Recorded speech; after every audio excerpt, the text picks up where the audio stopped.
Welcome to the Ailm Practice Education Series in partnership with Firm Media, delivering concise and impactful insights for aesthetic and specialty medical practices. Your host, Chris Solhonik.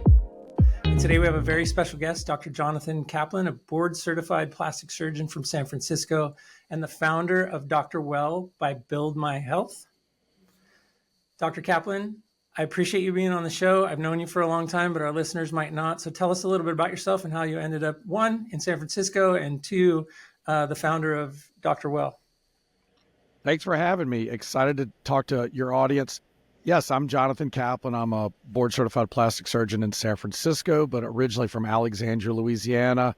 And my wife and I moved here from Baton Rouge, Louisiana to San Francisco about 11 years ago. At that time, when I came over here, I was taking over a plastic surgery practice that had its own in-office operating room. And so I got all of that, including all the bills, once I got here. But like I said, that was 11 years ago. And before I moved out here, I'd actually started an app, and it was one of the, it was early on in the iPhone app industry called BuildMyBot, and that was allowing patients to check pricing before they came in for a cosmetic consultation. That way they would know a little bit better about the price, at least know the ballpark figure. And then we evolved into a price estimator on a doctor provider's website. So we went from price estimation to not only could the patient check pricing, then they could also purchase non-surgical services through the website once they found out the price. That evolved into subscriptions for Botox. And then that further evolved into subscriptions for medications from compounding pharmacies, including those for weight loss. And that's something we got into over the last couple of years. It's something that really started also in my practice. So we're wearing two hats here, but in my practice, we had patients coming in for tummy tucks and other body contouring procedures, but they weren't good candidates for surgery because their weight was too high. So rather than turning them away, our nurse and nurse practitioner suggested we start a weight management program. And so we got into that even before semaglutide, Trirzepatide, the active ingredients in Ozempic and Mounjaro were available. Started helping patients lose weight either through phentermine or coaching. And then those brand name drugs that everybody's heard about, Ozempic and Mounjaro, Zepbound, Wegovy, they went on an FDA shortage list, which legally allows compounding pharmacies to make a duplicate of these medications, even though they might be under patent protection. And so then we incorporated that into our practice.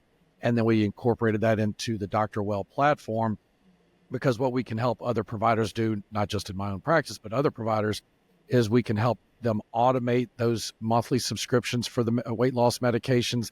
And then once the patients are charged, that auto generates a prescription in the back end of our platform that the provider can go in and submit that prescription electronically to the compounding pharmacy.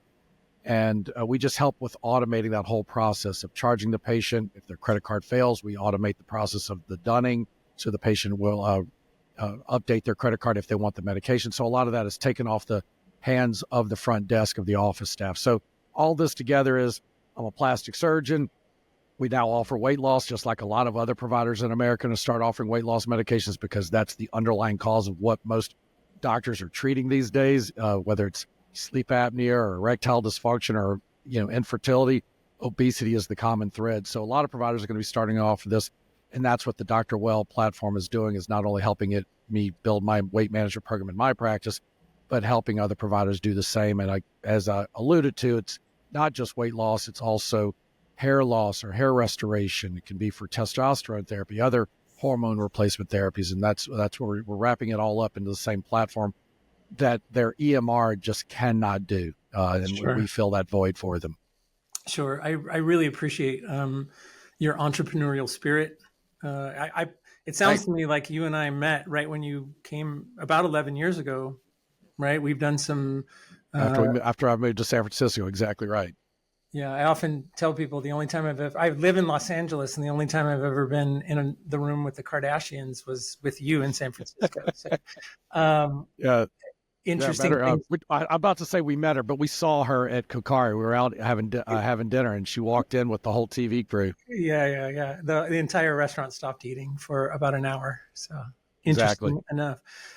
Anyways, we've exhibited together at trade shows. You're sort of just as much of an entrepreneur as I am, as a business owner. I know that you're super busy. So one, I want to thank you for taking the time to be on the show today. The essence of this show is for us, as I told you before we started, is to ask 3 questions. You already know the 3 questions. The reason for the 3 questions is for us to dig out the most useful information for our listeners. And what we really want to do is we want to create an environment for people to come listen to the Ailm Practice Education Series, spend 20 to 30 minutes listening to it, and then take home actionable information they can apply to their practice to make what they're doing either easier or better.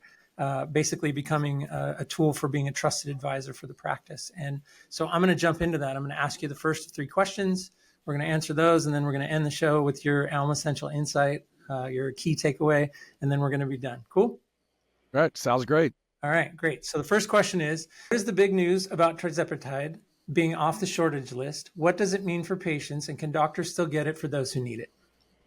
All right. The short answer is absolutely. DrWell can still help all of our providers get access to Trirzepatide for their patients. No question about it. And so a little bit of background is that when these medications are on the shortage list, the compounding pharmacies I mentioned are able to make duplicates. Well, surprisingly, early in October, Trirzepatide, the active ingredient in Mounjaro and Zepbound, was taken off the FDA shortage list, which was a little bit strange because it happened without any previous discussion. And also the fact is that people still can't get access to the medication. There's still a shortage. Even though there might be a lot of it out there, it still cannot keep up with demand. So it was really strange that it went off the FDA shortage list. And when that happened, the 503A and 503B pharmacies, which are just the legal code from the FDA Food and Drug Cosmetic Act, those are just the legal codes for those 2 different types of pharmacies. 503A pharmacies can actually include the pharmacies like CVS and Rite Aid. But in this context, we're really talking about compounding pharmacies that can make medications that, if somebody needs a liquid version of a medication that's not, generally available, the compounding pharmacy can make that. If they need a dye removed from a commercially available drug, the compounding pharmacy can make that without a dye. And that's what 503A pharmacies do. 503A pharmacies also, just to make the distinctions clear, they are typically under the purview of the state board of pharmacy wherever they have a license in whichever state. 503B pharmacies are under the purview of the FDA. Regardless, all these compounding pharmacies are getting their medications from an FDA registered manufacturer. So the whole supply chain is really legit. It's not somebody out in the backyard, making these drugs like they're making moonshine in their still. Sure. So that's how we're getting. So because the medication are on the shortage list, 503A, 503B pharmacies are able to make it. Well, then all of a sudden, early in October, Trirzepatide, Mounjaro, Zepbound went off the FDA shortage list. So what does that mean? Well, according to the law, the 503B pharmacies only have 60 days to sell their remaining supply. So they can stockpile it, but then they have to get rid of it all within 60 days. So DrWell was still able to get all those medications for all of the Trirzepatide for our providers and patients during that 60-day period. 503A pharmacies, because of the legal gymnastics here, they don't have that 60-day wind down period, but what they do have is that they can continue making the medication indefinitely as long as they change the formula by about 10%. So either way, whether it was the 503B or the 503A pharmacy, we still had access to Trirzepatide. And when that happened, we were actually able to reroute all of the prescriptions that our providers were submitting through our platform, and we were able to reroute them to a different pharmacy that had it available. And so none of our providers missed a beat. They were still getting all their, the subscriptions were still being charged for the patients each month. They were still able to submit prescriptions. And that is something why providers need a platform like us, so that we can do all the due diligence. We can have all these connections to all these pharmacies, and we can flip a switch and reroute all their prescriptions to another pharmacy. They would not be able to do that so quickly and seamlessly on their own. Sure. Now, the follow-up to that is that the Outpatient Facilities Association, which 503B pharmacies are considered outsourcing facilities, just another name for them, but the Outsourcing Facilities Association sued the FDA saying that you didn't give us any fair warning, in addition to the fact that the medications are still on shortage. Like, you might be able to say that each dosage is available, but there's still a shortage. For example, if you contact your distributor and say, you know what, I've got 100 patients on Mounjaro, I need 100 syringes of Mounjaro, they'll say, we can give you 2. Okay, so it's available, but obviously not in adequate quantities. Sure. So they sued the FDA, and within a week, the FDA said, okay, we're going to put a moratorium on our order that took it off the FDA shortage list. We're going to reevaluate this. And so for now, compounding pharmacies can continue making a duplicate of Tirzepatide, and we will not file any action against those compounding pharmacies. So it's not technically back on the shortage list while they discuss this with the Outsourcing Facilities Association, while they continue to work this out with them and discuss this with them, that all these compounding pharmacies can still make Tirzepatide. So the point is that this was sort of a dress rehearsal of what it would look like if they ever go off the shortage list. Sure. We now know that you got 60 days to get it from a 503B pharmacy. The 503A pharmacy is just going to adjust the dosage and be able to offer it indefinitely. Either way, DrWell performed with, beautifully in this circumstance where we're able to reroute all the prescriptions. So we know that we've been able to, through this dress rehearsal, we're able to prove to our providers that they can have uninterrupted service and access to Tirzepatide, even though it was sort of a false alarm. Sure. But eventually something like this will happen again. And also keep in mind that eventually Ozempic will go off the shortage list, but it'll be a revolving door. There'll be a new medication that comes on, because I think people think that Big Pharma is just they're gonna make Ozempic and Mounjaro and call it a day. Like we've had success, we're helping people lose weight, but there's so many new medications in the pipeline that when those get released, those will quickly go on the FDA shortage list, and the compounding pharmacies already have formulas for those, and they'll start producing those. So a revolving door of GLP-1 medications, which is this whole class of drugs that have been around for over 20 years.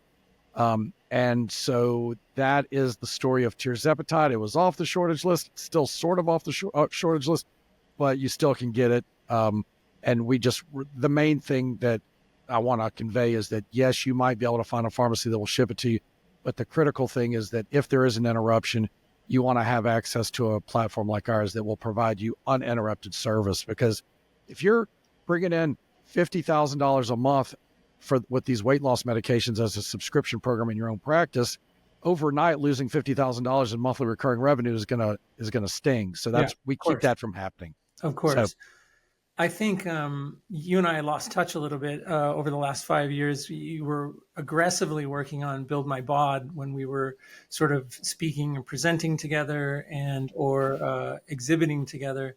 And then Firm Media has kind of gone in a different direction. And you were obviously building DrWell, which is something that I didn't know about until some of our clients at Firm Media started having conversations with me about sort of working with you or talking to you about working on projects.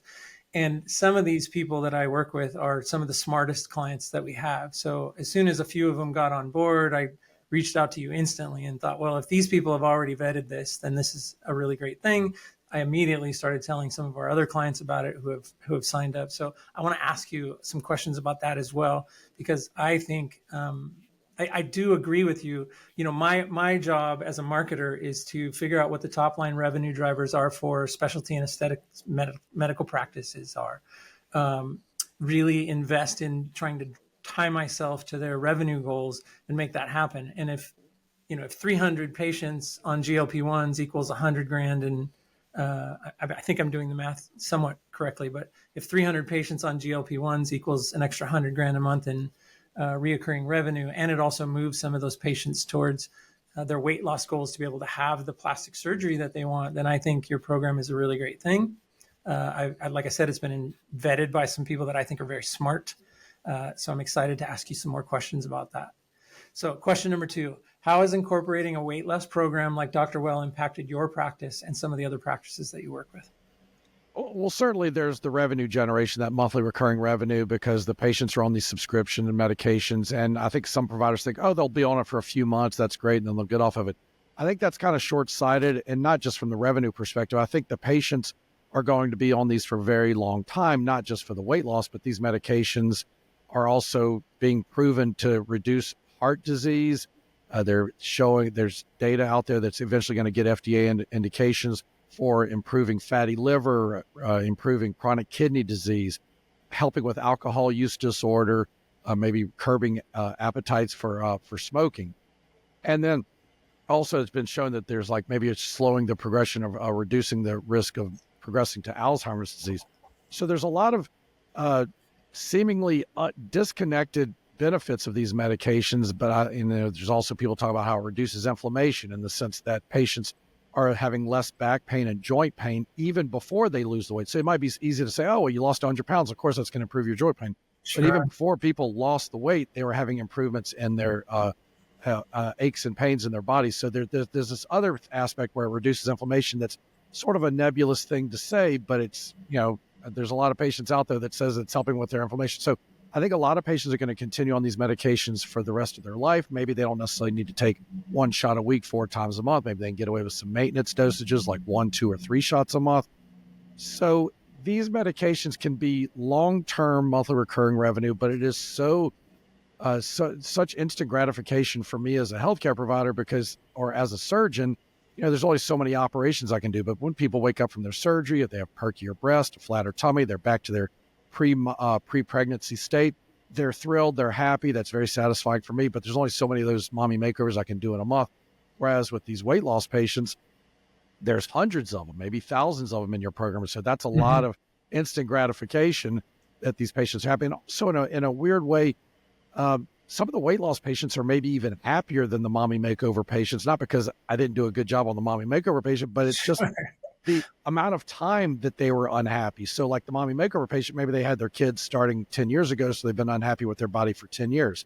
You improve that, they're really happy. But with weight loss patients, it's more than 10 years. Maybe they've been overweight their whole life. And so you finally are helping them for 30, 40, 50 years, and they're so grateful. So it's a great thing. But the other thing about it from a business perspective, aside from the emotional perspective, from the business perspective, it's been really great because it's not a loss leader. It's not like you have to buy this $200,000 laser and then you end up having to reduce your price to compete with everybody else that's got a laser.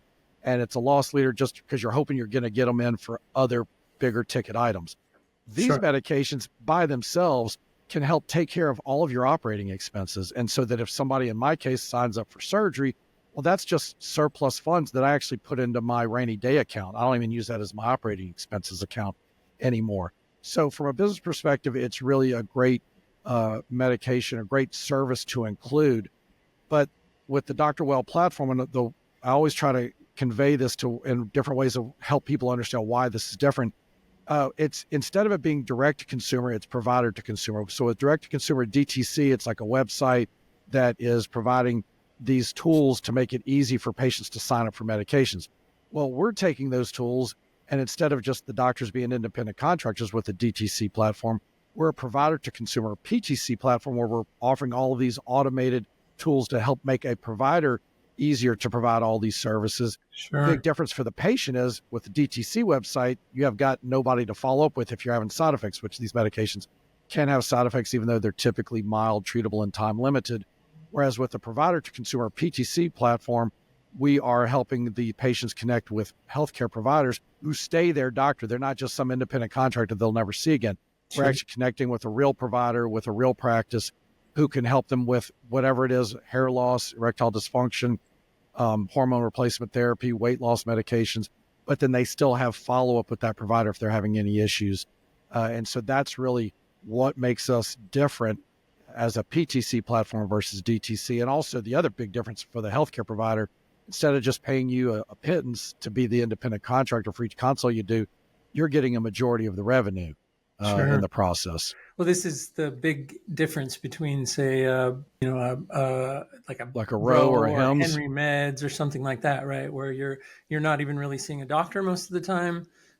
Especially, what I think is really interesting on the GLP-1 side of things is if you're seeing a plastic surgeon and the end goal is maybe that surgery that you wanted, then there's a game plan in mind and you're being nurtured and along in the process, which I think is fundamentally different than a physician's assistant through Row or Henry Meds, right? Well, and the other thing is that, if it's, let's talk about more than just plastic surgery, because we have providers on our platform that are OBGYNs, dermatologists, cardiologists, and you might be thinking like, okay, I can understand why a cardiologist would be involved in weight management, but why a dermatologist? Because go back to what I said earlier, almost everything that healthcare providers are treating nowadays, the underlying cause is associated with obesity. So one of the most common causes of acne is obesity. So instead of treating the acne only, the dermatologist can treat the underlying cause, the obesity. OBGYNs, infertility, helping with the obesity, treats the infertility. And that's why this is what's so nice about this is instead of you having to seek out a different healthcare provider or go to an independent contractor, go to a website and have an independent contractor who you see once or talk to once. This way, patients are actually probably being able to get connected with their existing provider.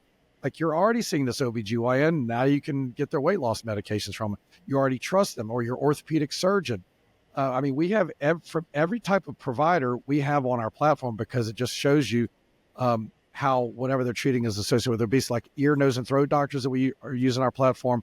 They are not only treating the sleep apnea now, they're treating the underlying obesity that's leading to the sleep apnea.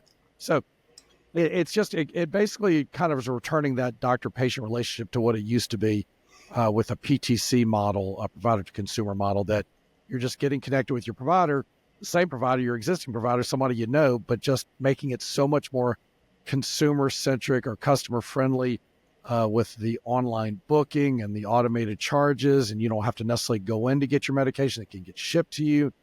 And it's just, and also we're building out like an internal messaging system so the provider and the consumer can connect easier with with each other. It's just taking all those DTC benefits and putting it back in the PTC world where you actually have follow-up now and that continuity of care.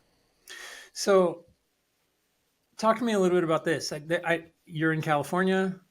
There's a set of rules and guidelines for prescribing medications in California and shipping that stuff to California. And then we have all of the different rules and guidelines across the United States. But you have a network that you've built. I don't know exactly how it works, and I'm very curious to sort of hear how you meet the needs of, say, someone in Texas or someone in New York as well. Yeah, all the more reason why you need to have access to a platform like this, because it's just hard for a provider to handle. They don't have the bandwidth to do this all on their own, to keep up with all the legal aspects. We've got a general counsel that we've had webinars with. And so we're kind of doing all that vetting and research and legal work for you so you don't have to. And so we have access to the pharmacies, especially in California, where it's hard to find a compounding pharmacy. So we've done all that research, like 5,200 compounding pharmacies across the country that we have all the contact information of, and we know what medications they offer. We know what states they ship medication to. So just to walk you through it, the healthcare provider gets a lead either through our platform or on their own. They do a virtual or in-person consultation with the patient, and the patient wants to sign up for their subscription. The provider goes into the back end of our platform, clicks a button to send a link to the patient either via email or text. The patient clicks on that link. It brings them to a white labeled page where they enroll into that subscription. They're charged. We handle all the merchant processing.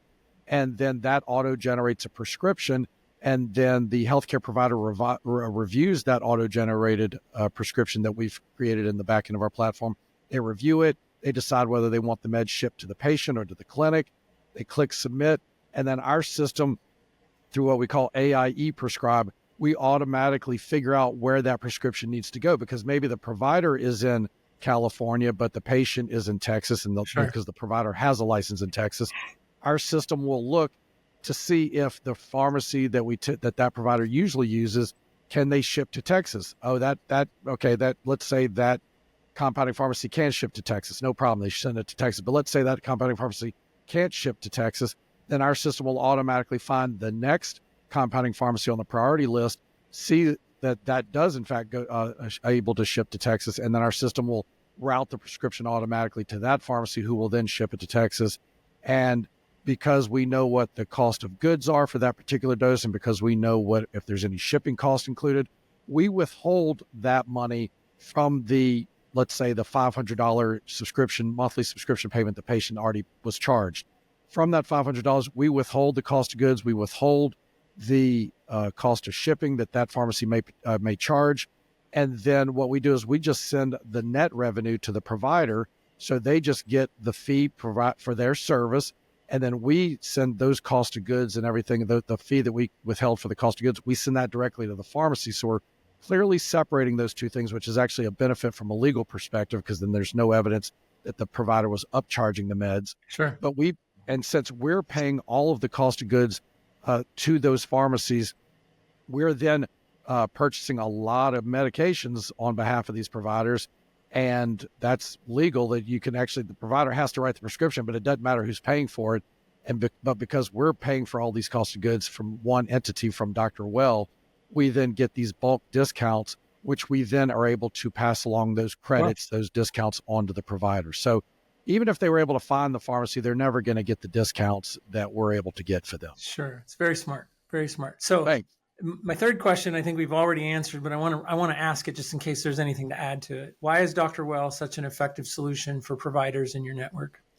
Well, I think that before early October, when Trirzepatide went off the shortage list, I would have told you that we automate the process. You're not having to keep credit cards on file in your practice. You're not having to manually charge them each month. The bigger nuisance is, that credit card eventually is going to fail and your office staff isn't having to act like a bounty hunter and try and track down the patient. We automate all that.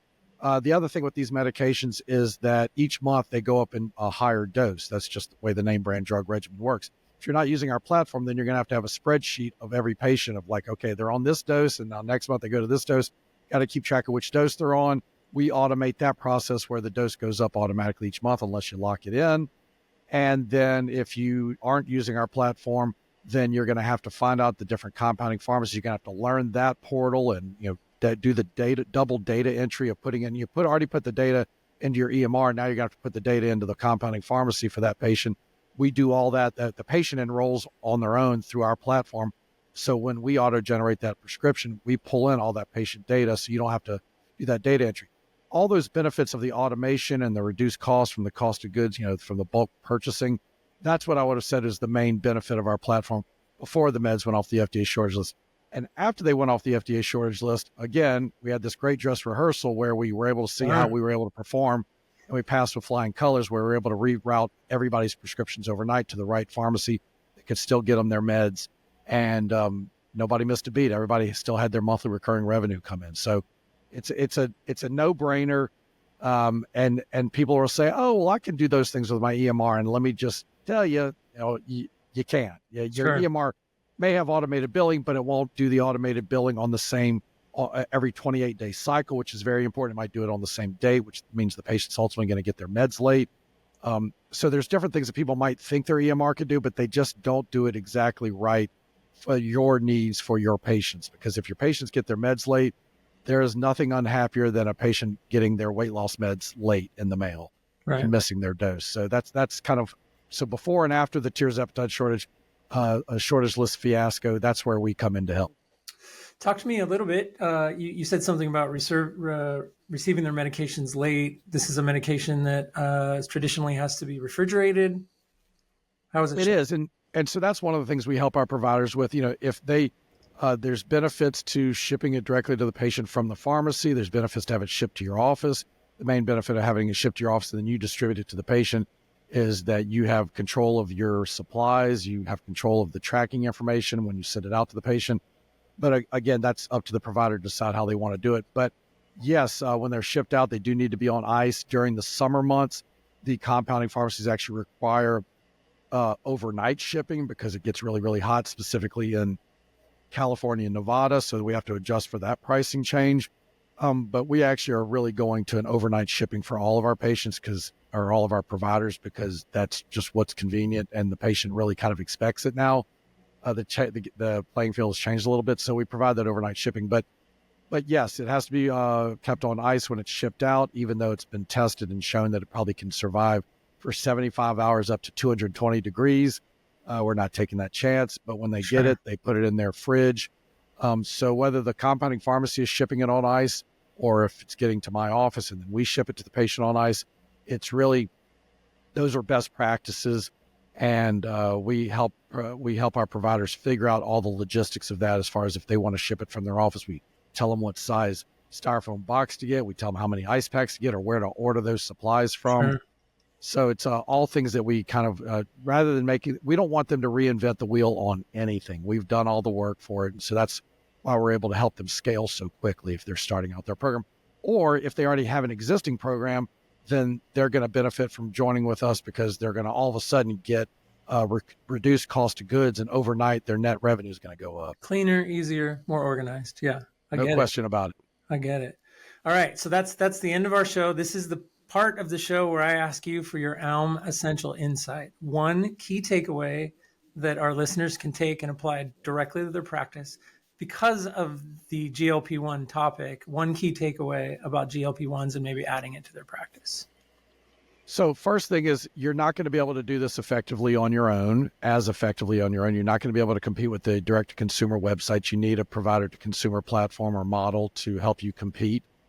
And the other thing is that if you think that, oh, everybody's already doing GLP-1s, it's too late to get into the game. Nobody says that about Botox. Everybody around you is doing Botox or offering Botox. You didn't stop to say, oh, well, they've already got Botox, I'm not going to do it. Oh, they've already got a website, I'm not going to build out a website. So you need to do GLP-1s, incorporate GLP-1s into your practice, even with this whole Trirzepatide thing, that, again, it's a revolving door of meds that are going to go on and off the shortage list. This is going to be so critical. This is the biggest thing since penicillin, and you'll be remiss if you don't incorporate this into your practice, because it's going to make your patients happier. It's going to create more loyal patients, and you'll be able to lead them to other services that they already want. The whole thing is, it's not about cosmetic surgery. It's not about plastic surgery. It's about lifestyle and wellness now. Those are the buzzwords, but it's such an all-encompassing offering that you can provide to patients. And GLP-1s is just the first step. Sure. I really appreciate you being on the show. I've learned a lot. There's a couple things I want to talk to you almost right after the show, because I think there's some things we'll be able to add to the marketing aspect of things. So I really appreciate you being on the show. Thank you. And I can't wait for this episode to come out. No, looking forward to it as well. Thanks so much for having me. All right. Thanks.